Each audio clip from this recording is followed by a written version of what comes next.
তুমি কবে washing machine কিনবে? প্রত্যেক দিন আমার কাপড় কেচে কেচে আমার দুটো হাত ব্যথা করে। রাত হলে আমার হাত পুরো ব্যথায় ছেড়ে যায়। তুমি কবে কিনবে বলো? কিনবো কিনবো, দাঁড়াও। এখন আমার হাতে একদম টাকা পয়সা নেই, টাকা পয়সার খুব অভাব গো। সে তো বিয়ের 4 বছর থেকে শুনে আসছি যে টাকা হোক তারপর কিনবো। না একটা টিভি কিনছো, না একটা ফ্রিজ কিনছো, না একটা এসি কিনছো, না একটা ওয়াশিং মেশিন কিনছো। কবে টাকা হবে? কবে কিনবে আল্লাহ জানে। না, আমি ওকে 4 বছর ধরে আশা দিয়ে রেখে দিয়েছি এইভাবে, যে এইগুলো দেবো। আমাকে কিছু একটা করতেই হবে যাতে চারটে একবারে চলে আসে।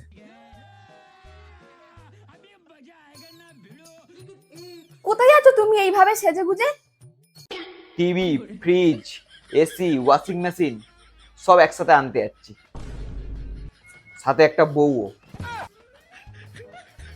একটা বিয়ে করব, বিয়ে করে দেখা যায় এই চারটেই চলে আসবে, সাথে একটা ব্র্যান্ড নিউ বউও।